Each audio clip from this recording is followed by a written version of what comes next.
The inventory that I uses, the idea is to combine the best mage and pray that you can.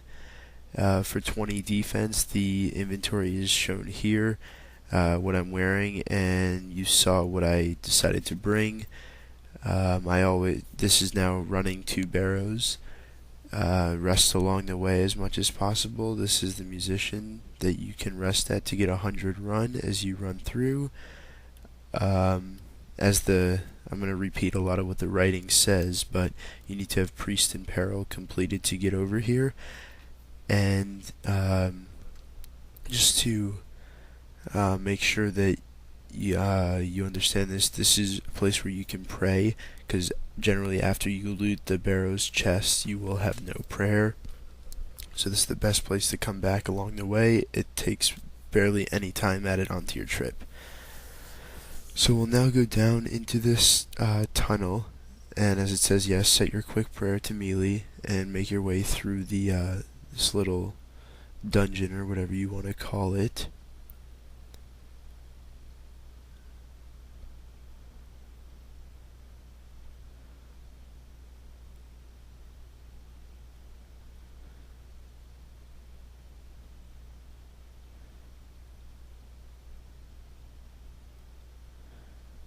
Yeah, you need access to this swamp. I'm not sure if there's a quest for that, or if it's just talking to the guy and running the errand for him that he tells you to. But access to the swamp is needed to do Barrows. Now, what's important is that you have full run when you go into the swamp, so you can have the greatest chance of not having any of your food stolen by the guests that are in the swamp. So once you have full run, just open up the gate, and this you'll be able to see where I'm about to go. I have typed out actually that I go to the exclamation point, but it's actually the arrow, the second one, not the first one you see. So you keep running through the swamp,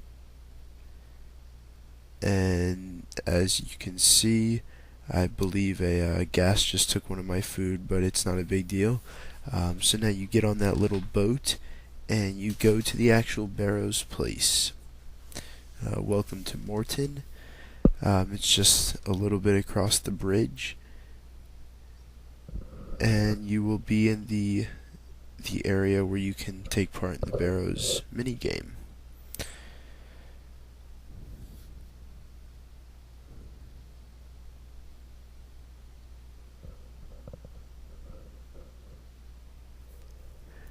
Yeah, the best way to do this, in my opinion, is to use Fire Wave if you have 75 Mage, I believe it is, and use that on all of the brothers except for Aram. So now, like I said, going to go in a clockwise pattern, starting in the northeast with this is actually the tunnel for Darox. I believe I said Torags there, but it's Darox tunnel. So pray melee against him. He's one of the people that you need to have it up right away, because he does tend to hit quickly, and he can hit into the 30s if you're only 20 defense.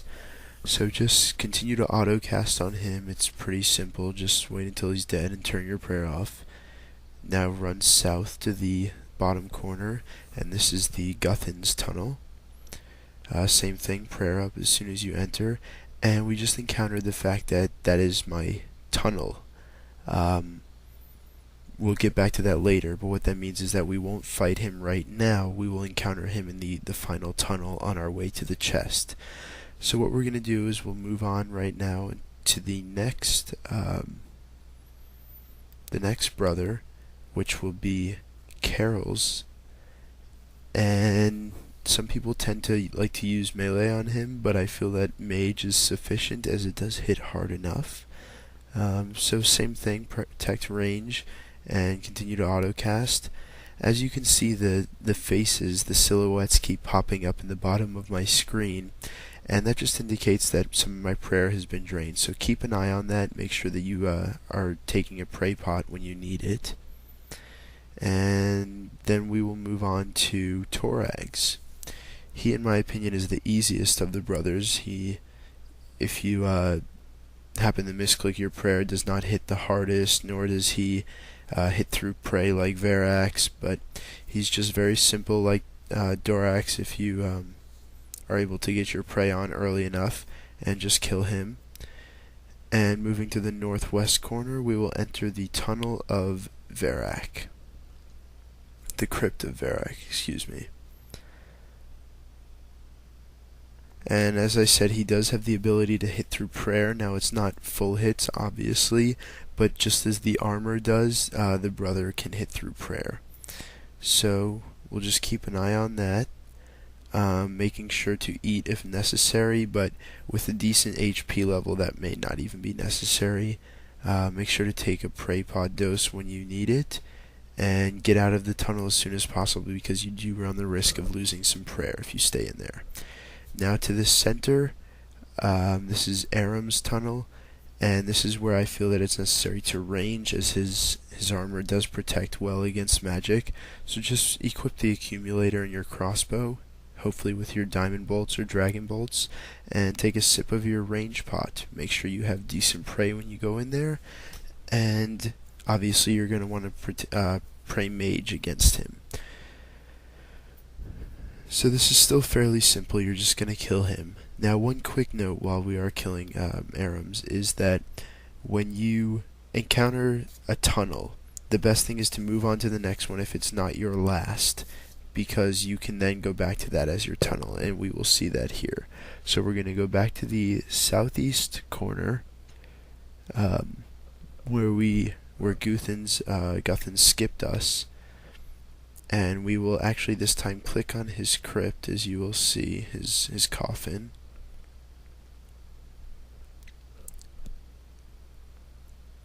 And it isn't necessary to pray before you go in there because your prey is just going to drain immediately anyway, and chances are you won't need it the second you step in there. So just keep an eye on when the tunnel guy pops up, as you'll see, but like I said, it's not necessary to have prey when you go in there. So now we're in the tunnel. This is important if you can get the kill count that you need, as you see where the mouse is pointing. I recommend 12 or higher. Preferably a mix of bloodworms, crypt rats, and spiders with one skeleton. So this is where we encounter Guthins. He popped up right away, which is very rare actually. Normally it's either when you open the chest or later on in the tunnel. But we're just going to fight him here as we would anywhere else using the mage prey, and since it is using the melee prey, and since it is a melee brother, we're just going to mage him, and it's as simple as that. He's dead. So now we're going to continue to get our 12 kill count, and we will move on once we have that. The best thing to do is get usually 9 or 10 before you get to your last door, and you can then you'll get it because you'll have to kill some monsters before they even let you into the door. So we're going to move on. The tunnel system is shaped like a big square, and the chest is in the middle. So there's a series of big rooms with connecting rooms, doors separating them, and we're just going to try to make our way to the middle, either clicking, the left door, right door, center door, moving towards the middle, and continue to work on our kill count along the way. Like I said, 12 or higher. It doesn't hurt to have higher, but it begins to waste your food. So now I'm gonna I guess I made a wrong turn and gonna go to a different door.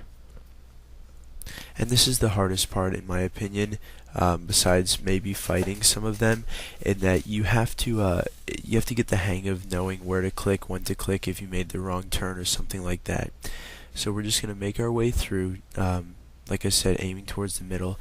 And this part gets quite annoying actually, because if you're low combat, these things are going to be aggressive, these skeletons or the crypt rats or whatever it is, and it's going to be tough to do the puzzle.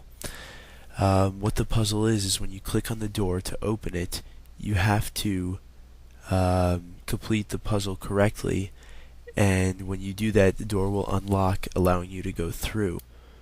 Now all we need to do is open the chest and see what we get from the loot.